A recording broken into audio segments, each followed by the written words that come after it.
Alright, welcome to another Big Bun Game Club, talking about Stealth Bastard for maybe near the end of this discussion of Oh this no, game. it's got to be the end, Theo. Come on, man. You got to beat it. I'm like at the very last, like I'm in the eighth world, Uh huh. and I think I'm either halfway or like close to halfway of getting through that. Yeah. I beat it. It has a very satisfying ending, I will say. Oh, that's Um, good. I think you'll like it. So I'm not gonna give anything away, but it kind of pays off in the end.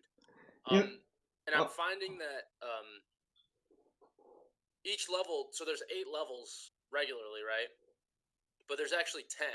But you have to get an S ranking on every level to unlock one, and then to find all those little secret like timepieces to unlock the other ones. oh, And okay. I'm gonna be honest, I don't think I have the patience to do all that to unlock the extra levels. I might do one or two just to see what it's like, so I can talk about it next week. But I just don't have the patience to like getting an S ranking. To get an S ranking on the first level is like super difficult. You have to just do everything perfectly. Yeah, and it gets like really tricky when they start throwing in like the one I did before I called a break. Decided to take a break from it was there's that seeker that chases you, so you have to kind of go through like first half of it racing the seeker pretty much. All right. And that when they start doing that kind of stuff, it gets really tricky and it gets a little bit more maddening with Yeah. it, which I appreciate that like the creativity of how I was using these kind of like ways to do like hide and seek, racing, and like this was something I thought in the beginning when it kind of tricked you to do co-op with the robot, and I thought Yeah. okay maybe it's just gonna be like that kind of degree, and they started throwing in more and more like devious kind of setups with it. Yeah. Yeah. Did you actually? Have you gotten to the parts where maybe that's the last level where there's like other clones there with you? Yeah, that I don't know if they do it anymore with it, but this one I was getting really mad with this clone because I got to the part and the clone would try to hack, and then if that and it took me a while to understand what was going on, but if he gets spotted, then like the lasers come out to kill you Yep. regardless. And I didn't figure that out because it's like, well, the seeker's not near him, and all this stuff. I just couldn't figure out this. Like, oh, it's because like he got spotted. That's why. So I had to keep distracting the seeker from not spotting him. And it's like, okay, that makes more sense. So I did like that's one of the things I liked about that specific world as well, was Yeah. that I started Yeah. throwing in more stuff like that. Yeah. It's super creative. Yeah, I'm a big fan of the game. I'm gonna see how far I get with like the S rankings and stuff, but I'm really happy with it. And if I don't do that all that stuff now, I will revisit and try to get all those S rankings and everything. But Yeah, I don't it's think I'm gonna do the S rankings. yeah, it's a challenging game. I mean, I know I got some S rankings and some of the timepieces like naturally, but some of these levels I know for a fact are going to be really difficult to master. So Yeah, like I don't mind like going back to getting hidden items or whatever. So that part was like okay, I could see myself doing that, but the S ranks, I'm just not good at like focusing on what would contribute to getting that kind of rank other than like time and the more technical each level got, it's like I don't want to like there were just levels I just did not want to replay. It's like I don't want to replay this one. This one's a pain in the ass. No. yeah, there's certain ones where I'm like, there's no way I'm ever going to get an S because like you have to not die, and like okay, there's one level where it's like there's there's the ones that are they called seekers? The ones that if they don't see if you're not in a shadow, they'll come down after you no Yeah. matter what. Yeah. Or no, it is okay. Yeah, it's not. That's not the one I'm talking about. It's the one where okay, there's 3 of them where they're right above. They're above. Okay, this is how the level goes, right? So you start off, you jump down, you have to push a thing into a teleporter so it hits a switch, and you can push that thing and kill one of the seekers, and then you go to another room, and there's a beam, and if you duck, it'll kill you. So you have to run across the whole level so that the seekers follow you down, and then you hide in the shadow, and then you have to let them start going back up, and just so you're just out of their sight because the platform you're on makes noises. Oh, okay. This one I think I just did today. And you just have to be just out of their line of sight, but also so they can't hear you, and hack the terminal so that they Okay. once they turn around they see you and then you can get back out. Do you know what I'm talking about? Yeah. I think that one I did as well. That one was also like pissing me off because you have to because you have to drop down to another sound floor, right? Yes. So you have to like time it so like the path would go straight and not like back down and around. There were just parts that I got stuck there. And I was like, okay, I can't like jump around to get out of it. So I was like, just kill me at this point. So I just ran in. That was just driving me up the wall as Yeah, well. it's like I don't have the dexterity or whatever you need to get a better rank on that level. Yeah, and then there are just parts that are just like they require so much like doing stuff on the first run almost like you have to like do these specific jumps in some cases or you have to like latch on right in time. Like there's a lot of timing Yeah, that gets involved and it's like I suck at timing, so it's like I can't, no, like the checkpoints of the game is good enough for me to kind of like get keep through it? going. Yeah. Did you get to the level where you have to okay, it's one of those levels where there's a clone with you and you have to run all the way to the end to this level and then it murders the clone and then the wall starts closing on you so you have to run all the way back. Did you play that one yet? Yeah, was that the if it's what I think it is, it's like there's a green wall that's like closing in like each Yep. area. Yeah, that one I was confused on for the longest time because the area where the clone does the hacking, I couldn't figure out where to go to avoid the laser. Yeah, Uh, you have to kill him basically. yeah, but I just Yeah. couldn't figure out like because it goes by so quickly. I just couldn't figure out like, oh, I need to go here. Then I figured it out eventually, but it was just a that part was just such a pain. I just kept dying just to see what part gets reactivated or deactivated depending on how he hacks. And I think I passed it by sheer luck. I feel because I feel like I was just in the right place at the right time. And I didn't realize it, and then I was Yeah. able to continue. Yeah. So it's like all this end game stuff is like it's like for people who enjoy like the memorization and then like executing it perfectly. I don't really give a shit, but Yeah. I would like to see the extra levels though. I did try the bonus stuff in that game. So I'm not sure if it's in the Steam version, but the one on PS4 they have an extra like they have bonus content and you go there and it's like the Forgotten Clone or something and it kind of remixes some of the original stages because when Huh. I loaded that one it's the same kind of beginning in the first world, but you have to push a brick over to so you stand on it because it's that part where like you have three clones and on the walls like close in on the one that it rejects and there's two that it Oh, so passes. you play as the other one? Yeah, you play as the one that gets rejected, so you have to push down a block so it doesn't close all the way. So That's yeah, it was interesting. I was like, okay, I don't want to finish this right now because it gets like really hard. I think it's more of an like a very challenging remix of what you're going through. huh. I'm gonna have to check that out and see if that's. I don't know if that's in the Steam version. Yeah, At least I didn't see it. I also tried to see if there was like a because I had a level editor, but I was thinking if I could play other people's levels, but you can't on Yeah, I PS4. couldn't. It didn't work for me either.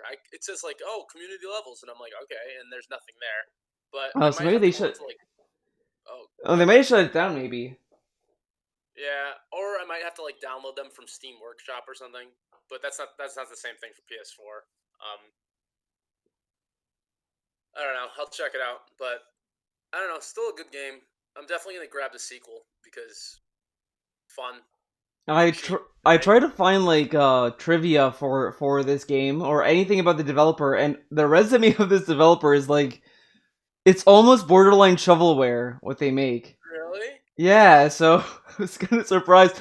I I'm kind of surprised that this game. I enjoyed this game as much as I did. Like a lot of their other games are just like random like games that just like just if you look at them, they just look like just junk almost on the Switch. Like it just Like, didn't. give me an example. Okay, hold on. Let me I'm gonna just read you some of the titles. All right. It's that bad that you could just tell from the titles that you know is crap. It's just stuff that like you're going through like the PlayStation store, the Nintendo store, and you see the names, you're just kind of like, oh no thanks. Like I don't know, like just first impressions. Uh, I mean, I forgot the name of the developer. Okay, there we go. So they make games like, okay, it's not even now. It's not even loading. Okay, lawn mowing simulator. So you could mow lawns. Are you Space, for real? yeah. There's that Space Crew. Just Die Already. The Ascent. The Ascent looks okay at least, but it's surrounded by all these like games that just look like junk. Like all, I'm gonna have to look this up myself. I don't want you to yeah. disparage this company that made this great game. I don't know, like the website, it's Curved Digital, and it just kind of looks like it might be just a studio full of like maybe grad students that just work on games and they just kind of publish them maybe. But I don't know, like I mean, this there's game some came out that a decade. there's some that look interesting, like the Ascent looks kind of cool. Hue, but Hue looks like just more of that's a platformer. Hue's a platformer, so they do a lot of like platforming it seems. Hmm. But there was no games that I recognized No, otherwise. Because I was like curious to see like what other do they make, and then well, they it's are like an indie, so yeah. But usually like I could see like a I play like a good amount of indies. It's not like I don't play a lot of them, but yeah. this is just I don't know. another venue, I guess. I guess I'm gonna have to. You're giving me some homework. I'm gonna see. I'm gonna take a look at this and see what games they made. See if you're just trashing them for no reason. Well, And then, it's just a majority, not all of them. Okay, okay, that's a little bit hyperbolic, maybe, but just a few of them. Like just the website that had all those games, it was like a few of them just looked like junk. Then there's some that were like, okay, this is good. It just looked like that maybe they have like multiple people worked on different kind of games. But mhm. other than that, I mean, Stealth Bastard is pretty solid. It's a really solid game. Like it keeps blowing me away how much I'm enjoying it every time I Yeah, was playing it, and then it's like, okay, this is too much. I'm just gonna take a break. It's like there were a few people I was like talking about where it's like if I keep getting stuck, I just stop playing the game and I just don't care. And I feel like if I stop playing a game for like an extended period of time, I just get bad at that game. But this is the only game where it's like I could take a break and then come back and I'll play way better than I did the first time yeah. on a Well, I level. think it's because it's like the scope of the game is so simple. Like you only have what? You have like three moves you can do, and it's like you just have to remember what the obstacles are. So it's like games like that when they're just so simple and easy to pick up. It's like you just have to know how to like navigate the world. You don't have to like remember, oh, I have like 15 buttons here and like different Yeah. modes and like different things. Like Metal Gear Solid 5 is a good example of that. Like I stopped playing it for a while and then I picked it up. I'm like, there's like a million fucking things I can do and I have to relearn all of it before I can even start playing. So you have to like mess around a bit before you can play the game. But this game, it's like jump and hold onto a ledge. Yeah, and all the enemies are like self-explanatory as well. So there's not like, Yeah. oh, I don't know how this enemy works. Yeah. The I had something, I forgot it. Oh, the music. I like the music, but after playing for this long, it's like I'm over it. It's like, okay, this music can like just stop. Because the place I still like it. I think it's there's some good. tracks I like, but it's just it cycles like it feels like only 3 songs, and it's like I don't know, like it's good. It's not like mind-numbingly bad, but it's just like it kind of makes me not want to keep playing half the time. It's like I'll just take a break, come back, and I'll like the music again. Uh, Can't you like do custom soundtracks or something? I guess I could because I could just put a USB drive in my PS4 and have it play background music, but I think that also kind of it's weird because I don't know if it mutes the game audio if I do that because I think it might play both at the same time and it would just not be conducive. But the levels are short enough as it is, so it's not like a huge uh issue with it. Um, Yeah, I think it only has 4 songs, and they're not like. I remember actually when we first talked about this game, you said like the music changes based on the level or when you die, but it's just that they cycle through the tracks. Yeah. So it's like it just plays a different track, but they're not like none of them are meant to be for any level. There's one song I really like in it. I can't really think of it off the top of my head. It's like I can't like hum it, but Yeah, there's like one song that I'm really like. yeah, like the music is good. It's just that they don't really leave enough of a taste to be like, oh, I know what this song is immediately, and now I can see. Like, I'm not gonna be humming these songs Yeah, all the time. Like, I hum more Persona music than this. fucking. Well, that's because you fucking go into a battle and you get the same song every single time. Hey, you know, in Persona 5, I could change the music actually. Depending on the costume you wear, it changes the battle theme. Mm-hmm. So, but also in Royal, I don't know if they do this in Golden, but Royal they cycle between 2 battle themes. Um, it goes either to Last Surprise or Take Over. So, but other than that, it's like I can just change the costume and get whatever song I want. Yeah, I fucking hate Persona, so whatever.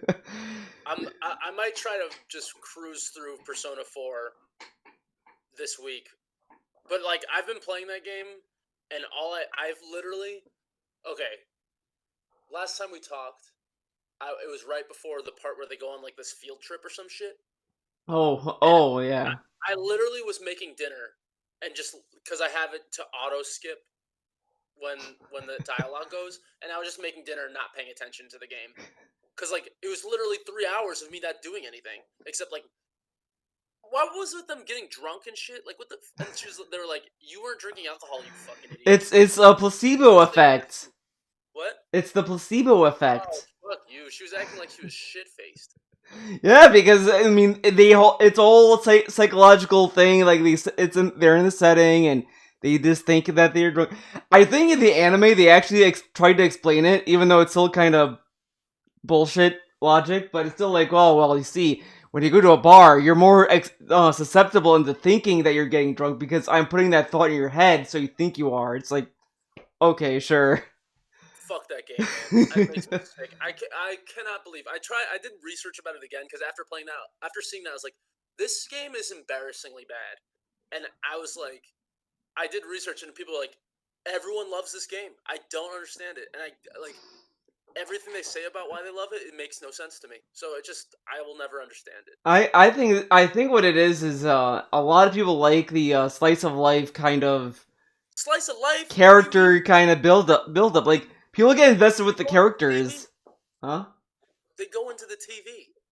Well, yeah, that's like the action side of it. It's like watching like Sailor Moon. I mean, it's a slice of life anime. Then they do some like bullshit at night. It's the No, same Sailor Moon shit. makes way more sense. Like this is just garbage. It makes me sick. I hate it. I feel like every video at this point, it's always alright. Talk about the game about Game Club. Then let me tell you about the bullshit of Persona 4, and let me tell you why. You always bring up Persona. I know. It's like it's a curse. That's because you're spending all your life playing it. Because I do enjoy the Persona games. I don't enjoy Persona 4 nearly as much as the other games. The other games I think are a little bit more, are a lot better than 4. 4 is the only one that I'm like, eh. I'll never play another Persona game in my life. I wish I could refund it. It's fucking stinks. I think if you played, I will say, if you played Persona 3 Portable, you might have even a lower opinion on it, because that one was done for the PSP, so they made it a visual novel story. So it's like, because it's funny to me, because like when I was playing it, I was under the idea that it was a visual novel because that's all I kept hearing about it. It was, oh, if hey, you're gonna play Persona, I hope you like visual novels. I'm like, oh, I never played a visual novel before, and I thought they were kind of bland. And then it's like, oh no, there's RPG stuff in here too, but the main focus is the story section of it, I guess. But there's just stuff I like about it, but whatever. The other game I did beat 2 runs of Nier Replicant though. You already beat that game? Yeah, because it's I don't know how long. Like 3 days ago? It came out, I think, I would like to say last Friday, What? but it's kind of short because they intend you to play the same campaign like 3 times. But And that's the it's same thing with the with with Automata as well, and Automata is also a short game if you just play like it's like one of the runs. 12 hours, right? Yeah, so it's kind of like the same with this. But I will say you could definitely tell that I feel like in Automata, someone told Yoko Taro this game better be more accessible or at least more mainstream appeal. Otherwise, you're not making any more games or whatever. Because Replicant is much more of a grind than Automata was. Because the way that Automata is structured, it's like, okay, the first run you're playing as 2B and it's like a hack and slash. Then the second run, same story, but you're just doing 9S and you're hacking and all that shit. And then the third one is a different character and all that. This one you're playing the same character all 3 runs, but it becomes more nuanced in what you're doing almost. Like the first run is like the base game. The second run, they kind of give you more of a perspective on the enemies that you fight along the game, but you're still playing the same character, the same kind of arc. The third run, you have to get like all 33 weapons. You have to make some key decisions by the end of the game that's different. But other than that, it's like the same game you've done before. So the third one is literally like the game saying, "Hey, if you better like Nier. Otherwise, you're just gonna." Was the original this way though? I Do you think know? I feel like they're all like this because I feel like that. But Uh, this is a remake of another game. It wasn't called. Was it called Near Replicant originally? I think it was Replicant initially, but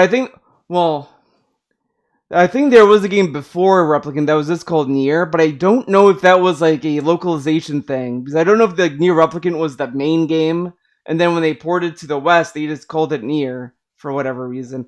But that I would have to look up. The only thing I do know is that Nier is based off of a bad ending in Drakengard. Right. So I mean, Yeah. I feel like that all his games have these kind of typical kind of runs mechanics in them. Yeah. I wouldn't know. I've only played Yeah. Automata, so brings me to the next thing I was gonna say. I was gonna say next week we should come with games you want to play, or we should talk about this now. Games we want to play. This was one of them, but I guess we can't play as a game club because we already beat it 3 times.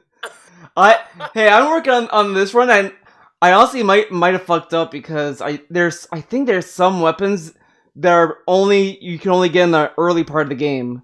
If you don't get it then you might not I might be locked out of it. But I don't know.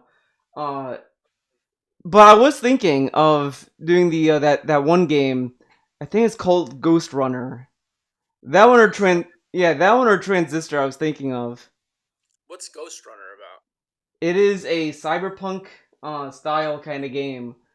Uh, it's it's first person, but like it's very like you're constantly in motion killing people. But I don't know how else to describe it. Is it like fucking super hot? Uh, I feel like it is, but it's not like I don't know. It looked more like what Cyberpunk wanted to be, but couldn't do it. Like Well, this what do you mean one by that? because like you're just doing all these assassinations through this game, and it's just like there's platforming. There's I can't describe because I've seen like one video of it like 2 years ago, and then I was like thinking about this game, and I never got around to play it. Oh, I'll just send you the Google search for it.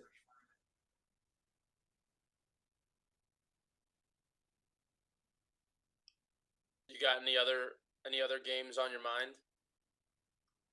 There was one called Transistor.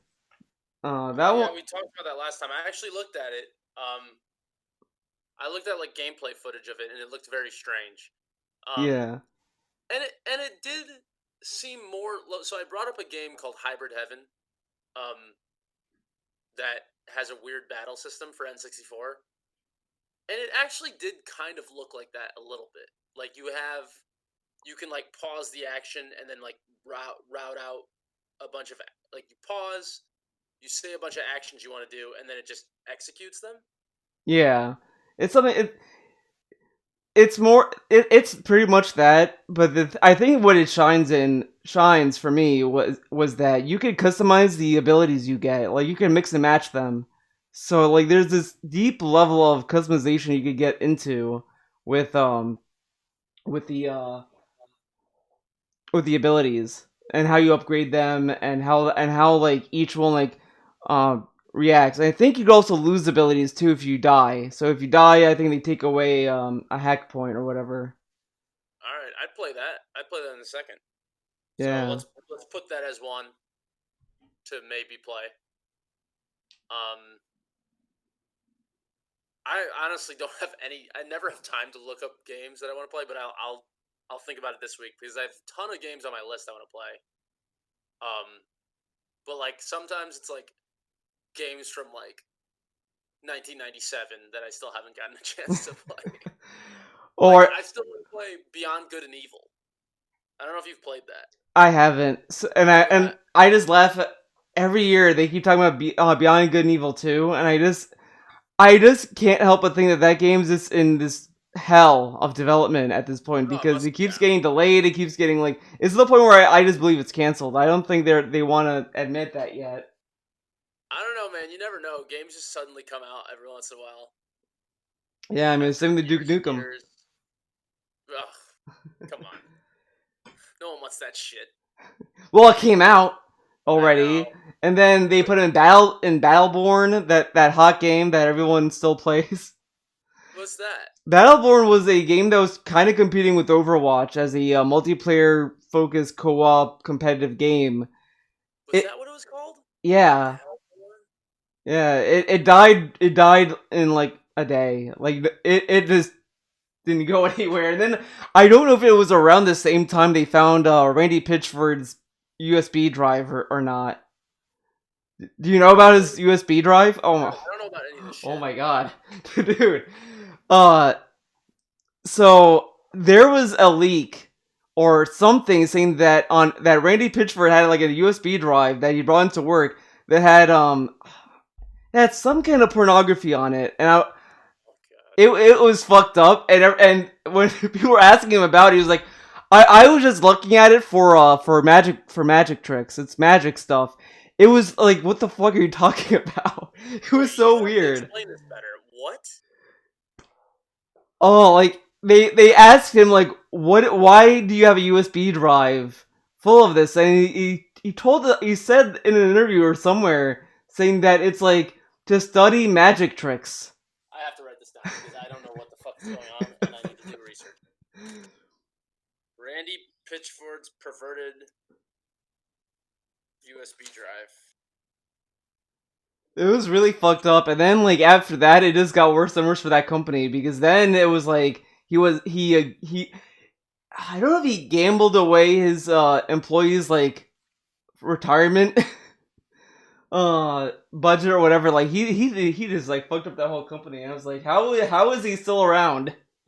How is he still a CEO?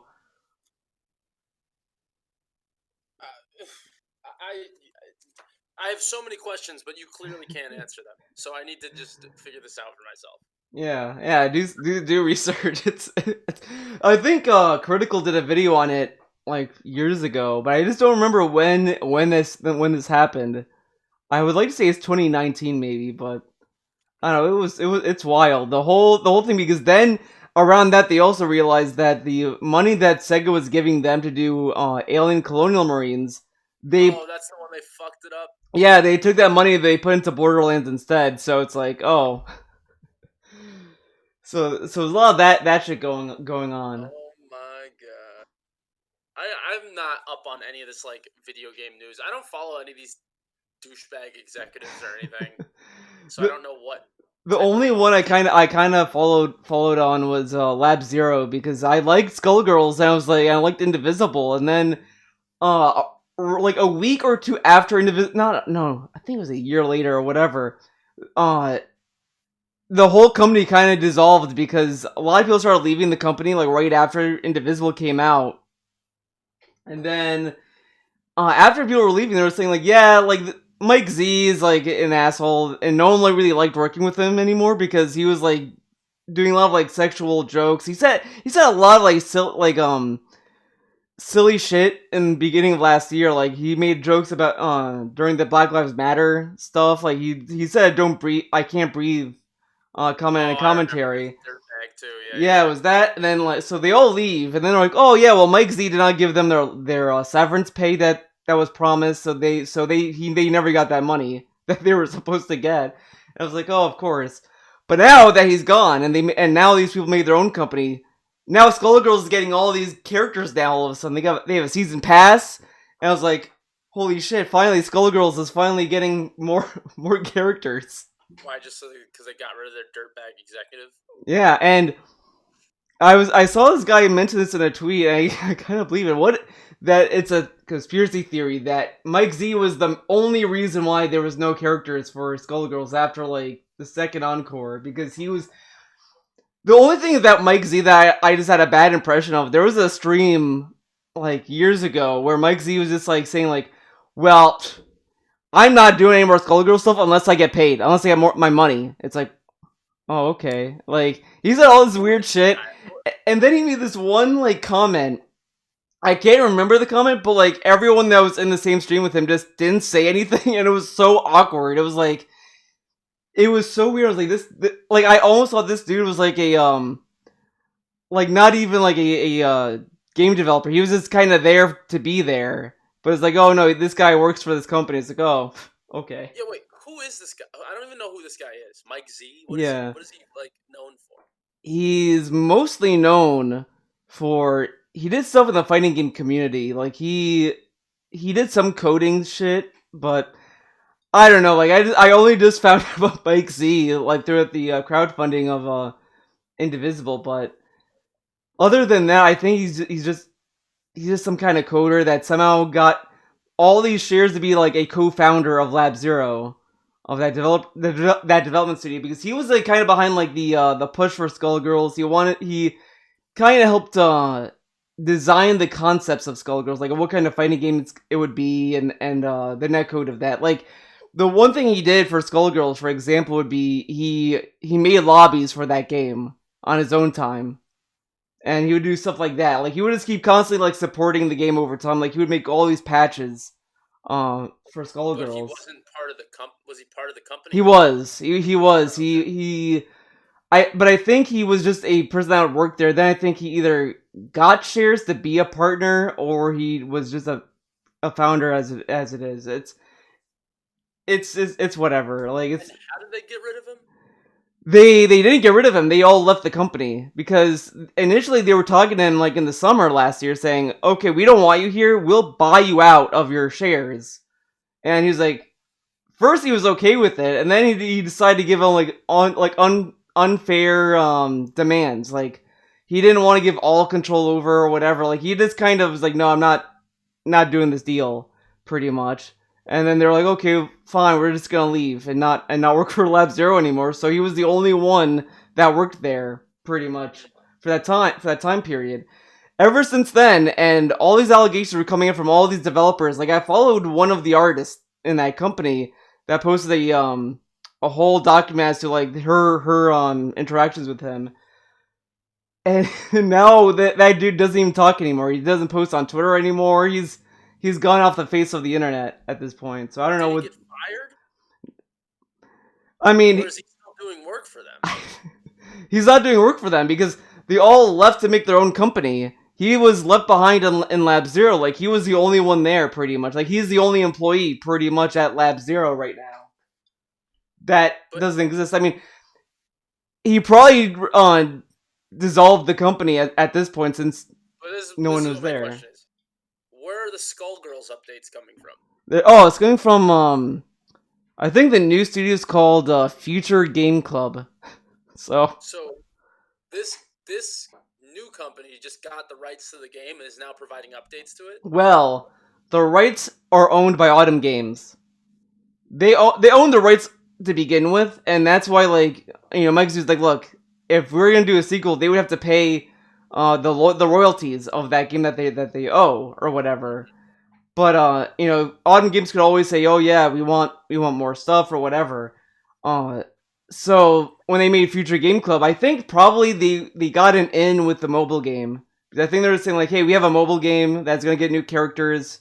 Might as well just tie that in with the existing game as well."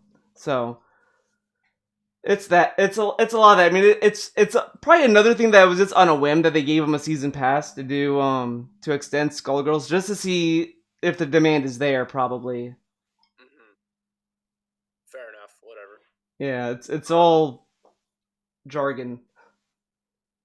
I just remembered something else that really fucking pisses me off. This is my last time I'm going to talk about Persona 4, at least today, because you're probably going to bring it up again next week. This fucking game so badly wants to make Kanji not gay that this other character, he like has a crush on the detective one, and her whole thing is that she's not a guy, she's a girl. Yeah. So see, he's not gay. Obviously. This is the fucking what a sick. These pieces of shit are just. How does anyone like this game? It's this. It's gonna sound like probably more mean than how I intend it, but I kind of feel like there is a layer of like false intelligence in the writing that people just think it's so insightful. Like, oh, they're fighting against themselves and to accept themselves and all this stuff. It's like they give them that concept of, oh, they're going against themselves, but Yes. they don't. They don't like actually do it. They exactly. It's like they present that idea, but they never actually execute on it. Yeah, there's no So follow it's all through. pointless. Yeah, because like there was a comment on a video on my last Persona 4 stream, and the person said, "What is with this kanji a bisexual erasure? I mean, he doesn't have to be gay or whatever." And I'm saying like, look, it wouldn't be a big deal, but they propose it as like he's accepting his more feminine side or whatever. But then after that, even on the base level, like okay, he doesn't have to be gay, whatever. But he still gets uncomfortable about women, about doing art, all this stuff. He still has the same reaction to it as he did before he went into the TV. So there's no like arc with that. It's just like he accepts it. There you go. That's all we need to do, and then they just never address it. Like, and I think that's why I kind of think it's low key that why I don't like this game nearly as much as 3 or 5, because those games do better arcs with their characters than this game did. Like in 5, there's a character that is a teacher's pet pretty much. Like she does all this stuff for the principal, like, oh, investigate what's going on over there. If you don't, I'm not giving you a good recommendation for college or whatever. And in the course of the game, she starts realizing that, fuck that principal. He's an asshole. Fuck him. And then she starts realizing that she was doing all this stuff in service of, like, everyone else. Like, oh, I'm not really doing anything because I want to. I'm doing it because I'm being told to do it. And then by the end of the game, it's like, it pays off because she just goes against the god because she's like, fuck, this god doesn't know what the fuck he's talking about. Or whatever. Like, it does a better job kind of giving him an arc. Yeah, like, it does better stuff. The only time I had an issue with 5 in Persona 5, there's one character that doesn't want to get married to this guy because it's an arranged marriage for a business company or whatever, and she doesn't like this guy. This guy's an asshole. There's a cutscene after you deal with the whole thing where they're still together, and it's like, we just solved this in this part of the story. Why are you in the same car with him?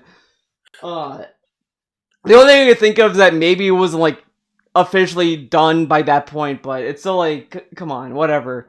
But it's not as bad as 4. And then 3 also had like similar kind of stuff with that too, with characters.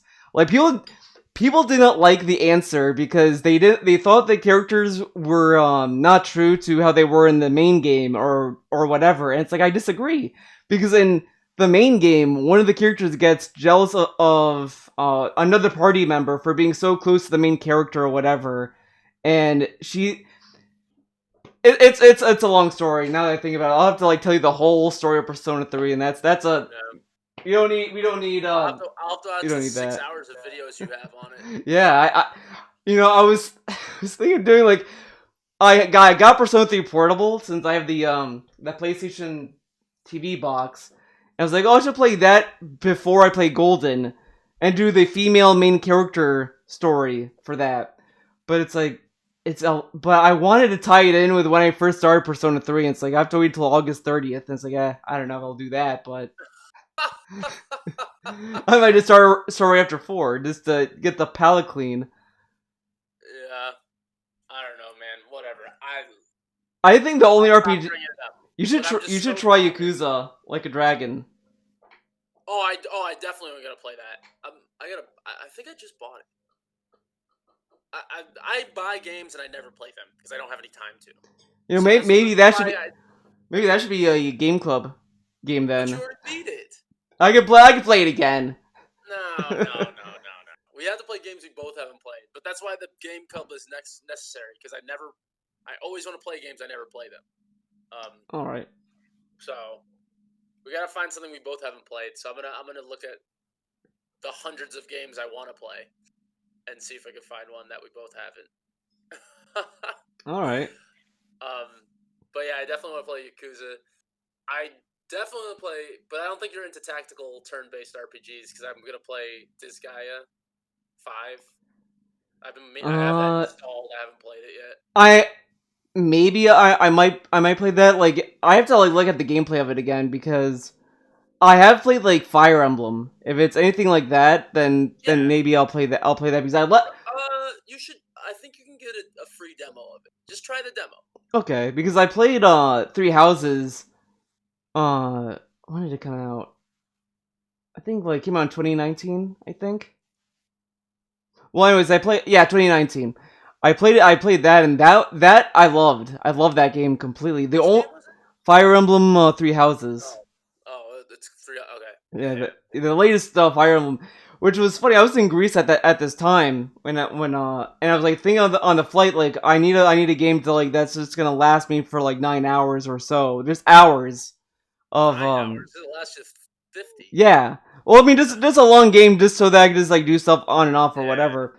So I was like, okay, I'll just get Fire Emblem, and then I saw they had a limited edition there for it was 80 euros, I think.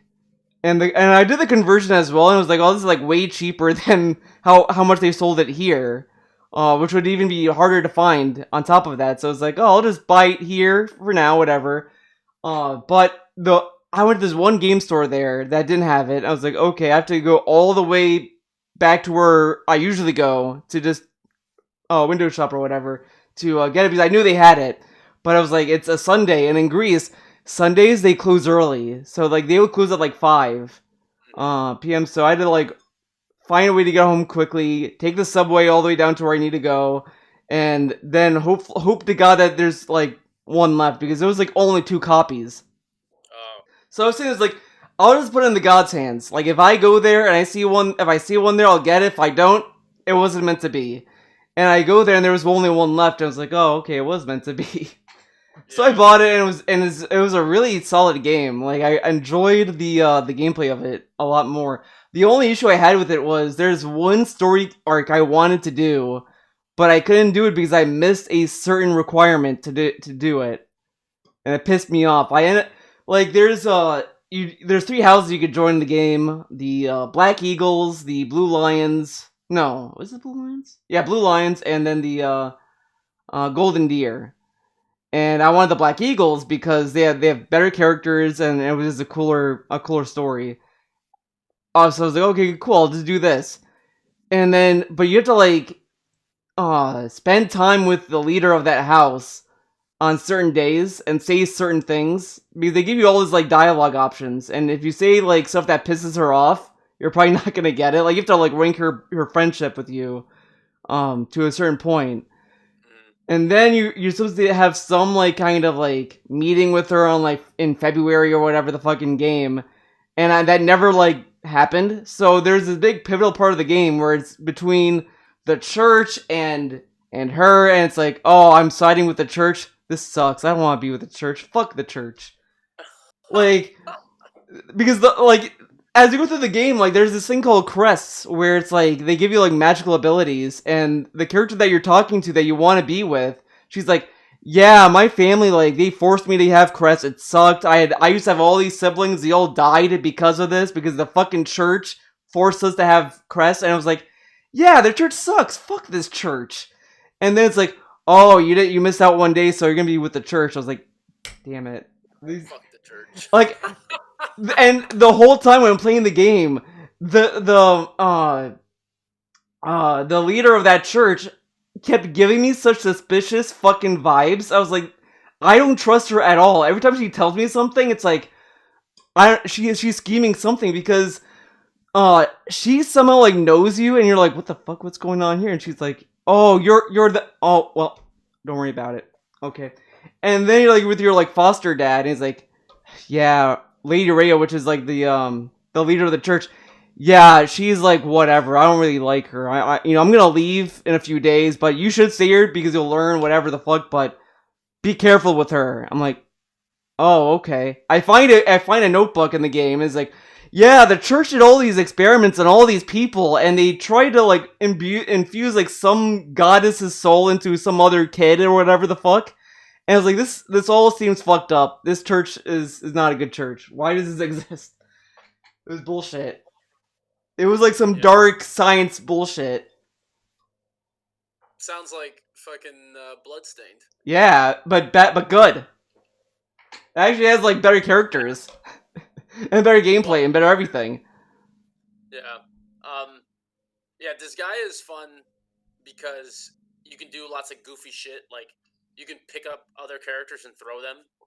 Like, you can pick each other up and create this giant tower. You have to play the game. I can't even explain it to you. That kind of played for laughs. Like, the story's all goofy. Like, it's just as shitty of a story as Persona, but like they don't care as much because it's like it's supposed to be funny, but it's like this is just your excuse to write a shitty story. But like there's lots of weird shit you can do. Like, you can pick people up, and then you could have another person pick those two people up, and then you pick the three other people up, and then you can just start tossing people around. And then, like, if you're in a tower, you can attack as that tower of people, and you like punt the person up to the top, and then like smash them down. It's fucking awesome. Oh, that's yeah. I'll definitely check that out. And like you can recruit like any enemy. So oh, cool. That you have, like, this sounds like Persona 5. You can recruit enemies in that game, so perfect. Whatever. Then you can execute them too, so it's even better. But how does that work in Persona? Because isn't Persona like a 4-player party?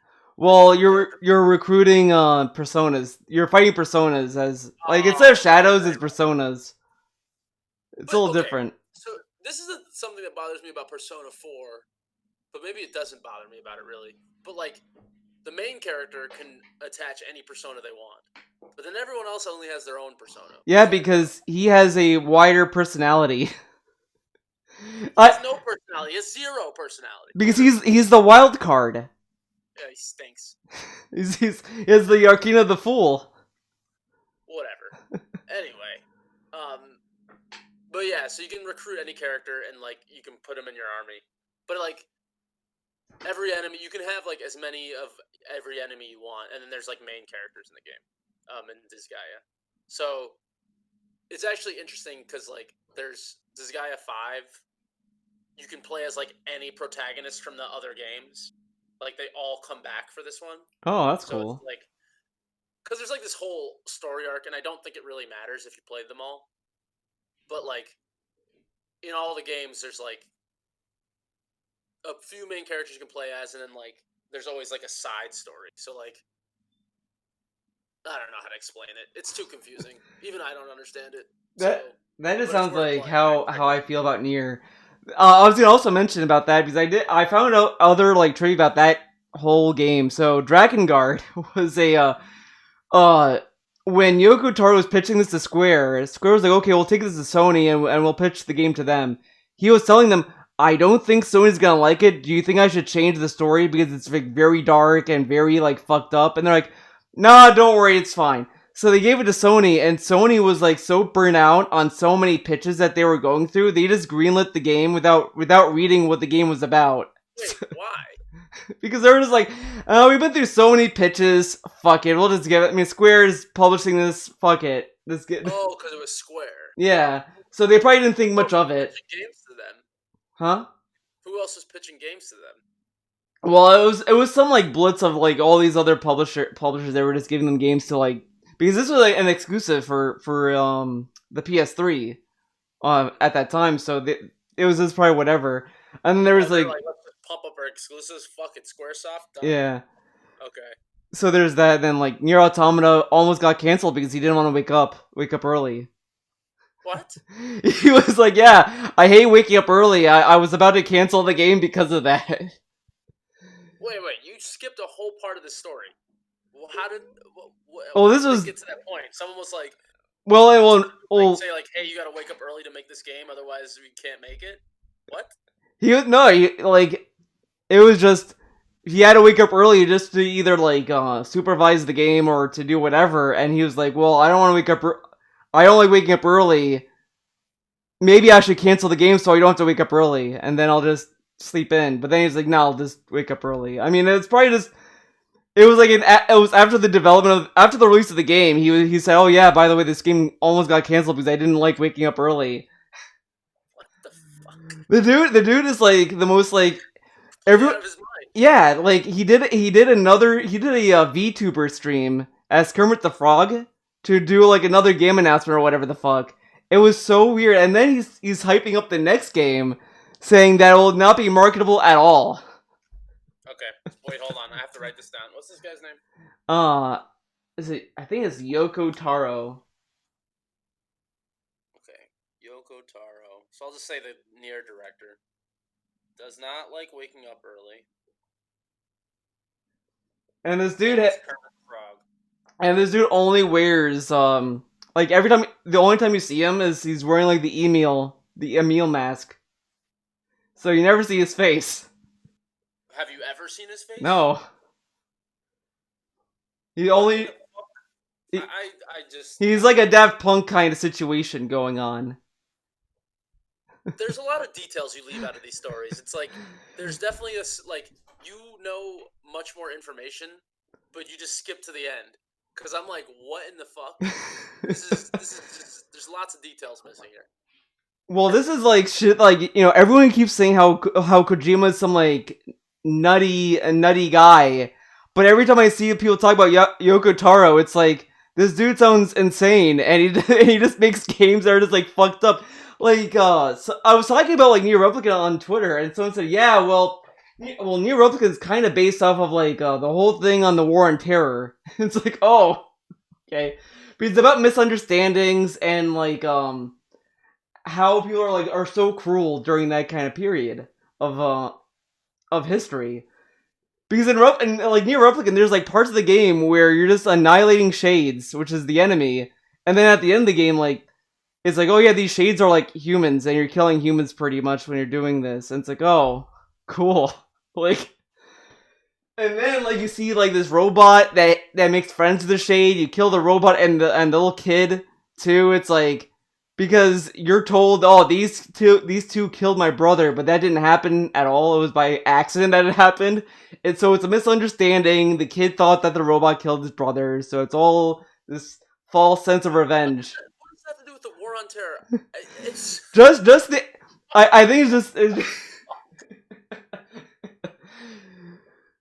That's what someone told me on Twitter. So you know, just don't shoot the messenger. Interpretation. Yeah, I don't know. There might be more. There might be more to it. Maybe I'm not gonna like. I'll take the game at its value because it does talk about revenge and like because you do a boss fight and they're like, okay, fuck this boss.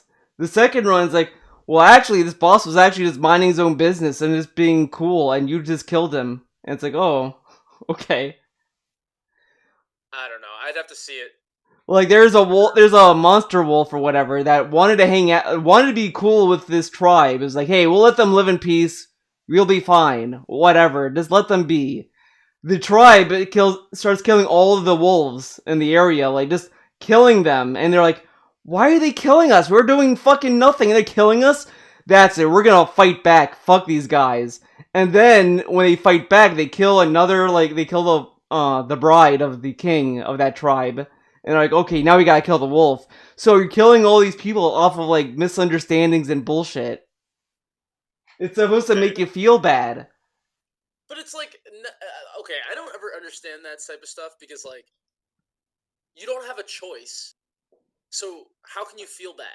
Well, in the You know what I mean? example, I know what you mean because like a lot of stories do that, but I think with this it makes a little bit better sense because with the as the gamer you have no choice. Like you have no choice in the battle, which is funny. Like it goes into like the whole like thing because the game addresses that. Like it acknowledges like yeah, you don't have a choice because you don't know the other story. But when you're seeing the other side of that story, you're just witnessing it both sides while the character you're playing doesn't. So you'll never know. Like these characters will never know that these wolves were actually peaceful.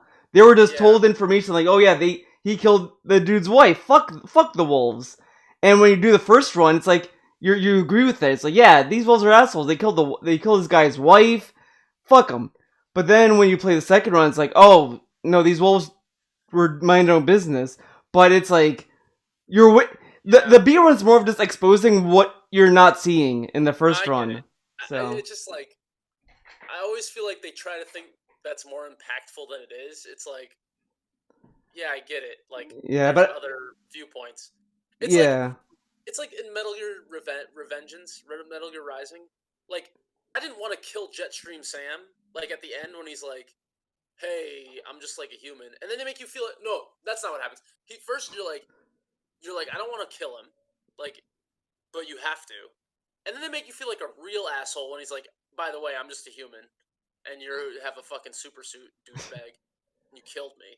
You know what I'm talking about? Yeah, but I feel like at that point, you're supposed to feel that like he already went through the shit with the memes guy, Monsoon, and he was like, "Yeah, you're a fucking asshole, right?" And he's like, "Yeah, you know what? You're right. I'm an asshole. Fuck it. I'm just gonna kill people. Fuck it." Like he accepts to kill people after that. But the whole thing with Jetstream Sam is like, he's just like, at that point, you're both on the same side. There's no reason for you to fight anymore. And he's just like, you need to fight me. Well, I think it's like a code of the samurai. It's like, you know, you gotta fight me because we're samurai. Fuck it. So like, stupid. I get. Oh, there was like a game. I think was it a game or a movie? Oh, I can't remember because I think there was something I liked and everyone hated it because it didn't end with like people killing each other. And I was like, well, yeah, because like they found another solution to this, which is great. Yeah. And I was like, no, that's stupid. They should have died. It's like, oh, okay, like, but I know what you're saying because I don't like games that kind of like Last of Us 2 has the same issue with its revenge cycle. Yeah, like I like the idea it tried to have. Like I just think it just doesn't really fulfill the story because it kind of gives you this false narrative. It tries to make you feel bad about things that it makes you do, but it's like I can only feel bad about this as an observer. I don't feel bad for doing it because like I can't play the game if you don't let me do it. And I also don't think they give you a good reason for why Ellie would want revenge for Joel's death because like Joel lied to her about like, oh yeah, you know. Don't worry, there's other people out there that are immune. Don't worry about it. And then he's like, oh, you lied. Fucking asshole. Murders the doctor. Yeah, like so save the world. Yeah, and then like she's like and even throughout the whole game it's like, I don't trust you, fuck you. And then it's like, oh alright, Joel's dead now. That's it. I'm gonna get revenge. It's like, why? There was no resolution. Like there was like they give this half-assed apology at the end, like, oh yeah, Joel said, you know, oh, I would do the same thing over again. And she's like, wow, that's fucked up, but okay. It's like, what? Like, I just didn't buy half the shit that the game wanted me to buy in. Like, Abby's revenge story was way more sound and more, like, understandable than Ellie's. So it's like, why would I care about Ellie at this point? Like, Abby was more interesting on top of that. Like, oh, she was part of this faction that was ruthless, and throughout the whole like through her story, she became a better person by the events that followed. She started questioning her faction. She was like, maybe these people are assholes. Fuck them. And then Elliot's like, she doesn't have to learn. Oh, she lost a finger. She can't play guitar anymore. That's impactful. It's like, okay. Yeah. Can't wait for Last of Us 3 though. That's gonna be good. I'm excited. I'm excited for that. Why? What's that about? Is that actually coming out? They said that they have like a draft for that story, but it's not in development yet. But it's coming at some point. 2030, Last of Us 3. Is this sarcasm that you're doing right now? I'm sarcastically saying I'm hyped for it, but it is happening. Oh. Oh, you know what I just thought of? Speaking of eccentric, weird video game people, do you know who Hideki Naganuma is? Sounds familiar. What games did he make? He didn't make any games. He's a music guy. He did the soundtrack for Jet Set Radio and Jet Set Radio Future. Oh, so I might have heard his name in passing and didn't think much of it then. You never played Jet Set Radio? No, I keep hearing about it and it's like, It's fucking awesome. But yeah, it's one of my favorite games actually.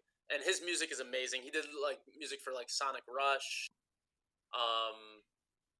Can't really think of anything else off the top of my head though. Sonic Rush, Jet Set Radio Future. He's done a few things. He did a track, or no, he was supposed to do a track for Streets of Rage 4, didn't end up doing it.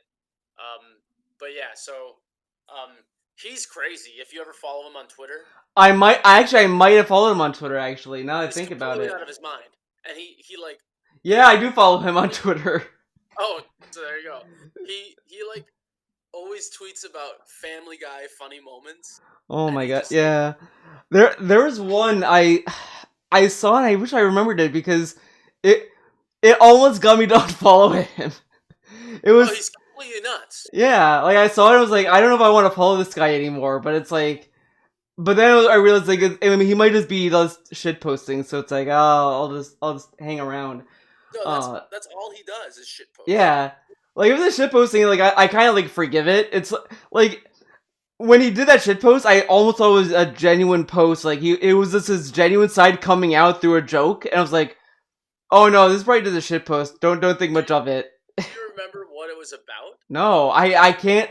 For the life of me, I can't tell you because I think it was last year when I saw it, and I was like, I don't know if this guy is like cool or not because like all the replies were just like, no, this isn't it. It's like, oh shit.